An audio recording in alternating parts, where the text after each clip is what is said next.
मैं भारत को भारतीयता की मान्यता के आधार पर फिर से खड़ा करना चाहता हूं, उस काम में लगा हूं।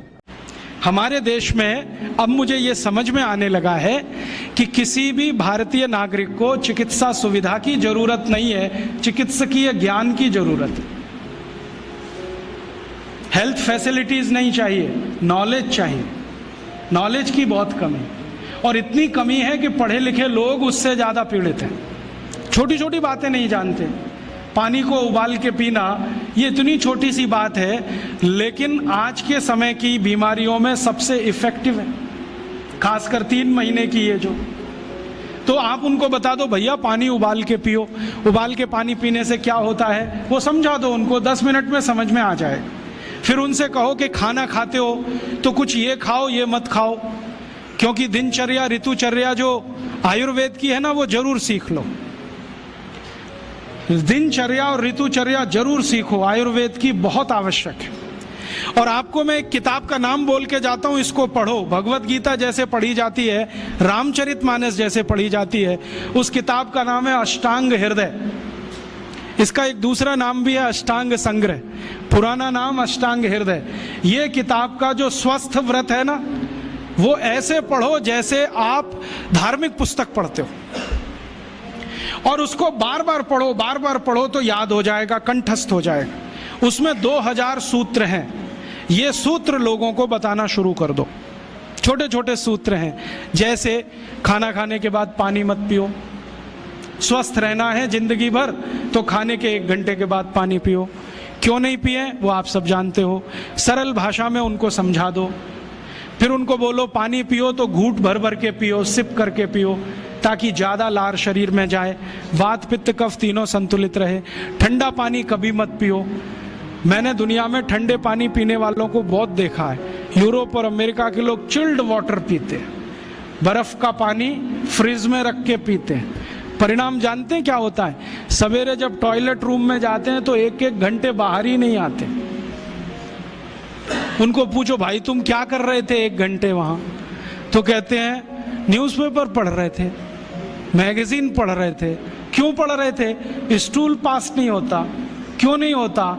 कॉन्स्टिपेशन है, जोर लगाना पड़ता है फिर भी नहीं होता। गाना भी गाते हैं मेरे सपनों की रानी कभी आएगी, फिर भी नहीं आती। और अंतिम दुष्परिणाम पता है क्या होता है? उनको पेट साफ तो होता नहीं, तो सांस में से भयंकर बदबू आती है। किसी अमेरिकन यूरोपियन के नजदीक बैठ जाओ, अगर वो लिस्ट्रीन स्प्रे करके नहीं आया तो 1 मिनट नहीं बैठ सकते।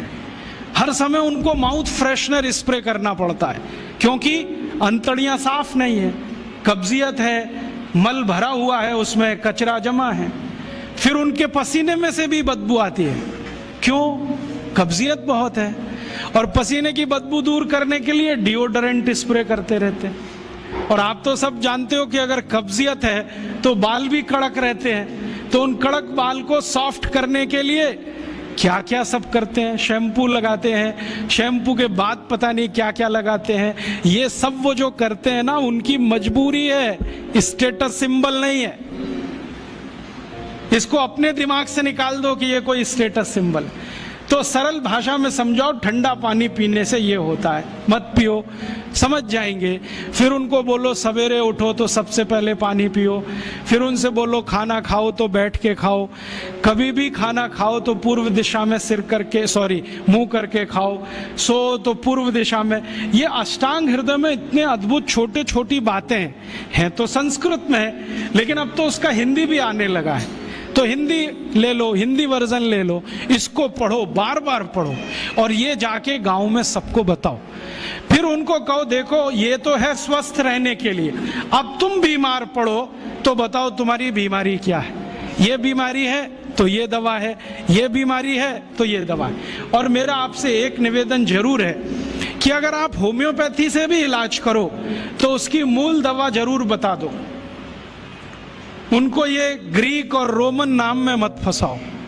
आप कहोगे जी मैं तो ऑसिमम दे रहा हूं, ये उनको कहो ये तो तुलसी का रस है भैया, तुम्हारे घर में फूलों से बनी हुई है, आसानी से मिलती है, जयपुर में मिलती है, दिल्ली में मिलती है।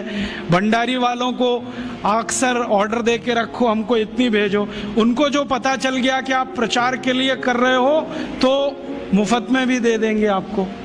तो इस तरह से आप गांव गांव जाओ, छोटे छोटे शिविर लगाओ, गांव वालों को इकट्ठा करो। गांव वाले बहुत दुखी हैं, शहर वाले भी दुखी हैं। वैसे तो वो दुखी हैं, इसका यही सबूत है कि रामदेव जी आए जयपुर में सवेरे 4 बजे तो सब लोग पहुंच जाते हैं वहां, पैसा भी देते हैं, समय भी देते हैं। और 4 बजे रामदेव जी कहें टांग ऊपर उठा लो तो उठा लेते हैं, कहें सिर नीचे कर दो तो कर लेते हैं, ऐसे कर लो तो कर लेते हैं। क्यों? परेशान है, दुखी है, शरीर उनका साथ नहीं दे रहा है। और इतने दुखी हैं कि रामदेव जी तो क्या, कोई टिम्बकटू आ जाए उसी के सामने वो आ जाएंगे। और वो दुनिया भर में घूम के आते हैं अपनी अपनी छोटी छोटी बीमारियां लेके।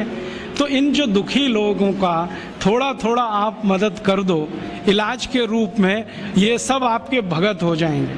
और ये भगत हो जाएंगे तो कहो आप भी प्रचार करो इसका, वो भी करें, आप भी करो, तो ये इतना तेजी से मल्टीप्लाई करेगा कि 2-5 साल में एलोपैथी का बाजा बज जाएगा। और बजा देना है अपने को।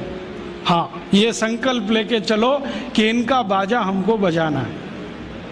मैं बहुत जल्दी एक टीवी चैनल शुरू करने जा रहा हूँ एलोपैथी का बाजा बजाने के लिए। इनकी सब पोल खोलनी है मुझे।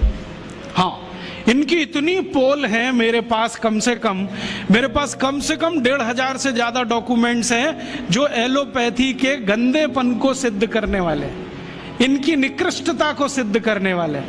ये कितने अनसाइंटिफिक हैं वो बताने वाले हैं, कितने डॉगमेटिक हैं वो बताने वाले हैं।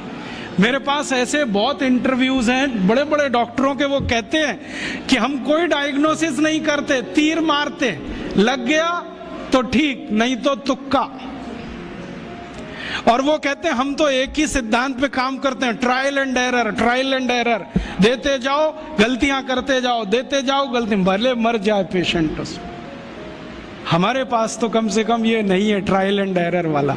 हम तो जानते हैं कि तुलसी है तो उसके ये गुण हैं तो ये रिजल्ट आना ही चाहिए, मेथी है तो उसके ये गुण हैं तो ये रिजल्ट आना ही चाहिए। हमको सब मालूम है, फिक्स है, यहाँ वेरिएशन नहीं है। मेथी के जो रिजल्ट चरक ऋषि को मिले वो आज भी मिलते हैं। इसमें इतना सातत्य है, वेरिएशन कहीं भी नहीं है। तो जो विज्ञान में सातत्य होता है, सत्य ज्ञान वही होता है। तो हमारे पास जो सत्य ज्ञान है इसको लेकर आगे बढ़ें।